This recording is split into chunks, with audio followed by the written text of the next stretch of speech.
Bano aba Civil Society Budget Advocacy Group bagamba nti gavumenti yonoona ensimbi nnyingi ng'ekola okunoonyereza okutayamba wabula ate okukozesa ensimbi endala nnyingi. Bano banokoddeyo akakiiko ak'omulamuzi Catherine Bamugemeleire akali ku mulimu gw'okunoonyereza ku mivuyo mu kitongole ky'enguudo ekya UNRA ne bagamba nti ensimbi z'omuwi w'omusolo zigenduka mu bintu nga bino.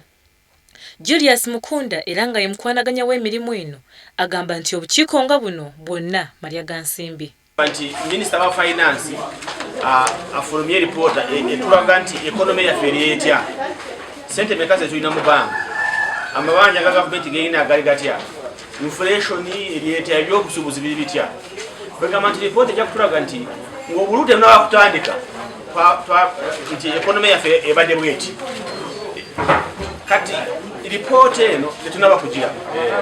Nekira tetulaba yo kyonna government chegezaako kukola nti report egezaako kugikolako. Namagga Imelda okuva mu kitongole kya Uganda Debt Network asabye abakugu mu bitongole bya gavumenti eby'enjawulo okulaga engeri gye basaasaanyamu ensimbi z'omuwi w'omusolo okusobola okulaga obwerufu. Byenakyewa kye bayita ba CSOs beenyigira mu byokubalirira n'enteekateeka ensimbi zaffe eza bajeti. Era tusaba nti gavumenti eyongere omulimu ogwo okulaba nga n'omuntu wa bulijjo naye asobola okufuna omukisa akwenyigira mu kubalira ensimbi za gavumenti. Naye gavumenti esobodde kulaba nga erwanyisa obuli bw'ensimbi bulungi. Sente tuzikuŋŋanya naye ezisinga ziriibwa.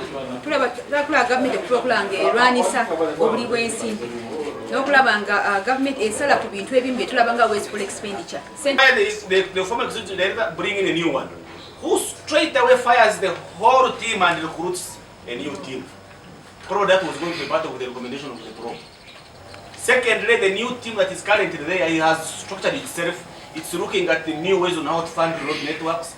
It's looking at how to do public and private partnerships agreements. It's so many things which this group is actually doing. Ye Haj Ahmed akulira abavubuka African Youth Development Link alaze obwennyamivu olw'omutindo gw'ebyenjigiriza okugenda gusereba buli lukya ng'era kino kiva ku butateeka nsimbi.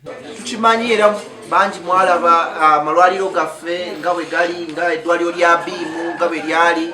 Amalwaliro gaffe tegali mu mbeera nnungi. Bw'ogenda mu malwaliro gano abasawo tebaliyo. Gavumenti esazeewo nti mu mbalirira y'omwaka ogujja egenda kunoonyaayo ssente recruiting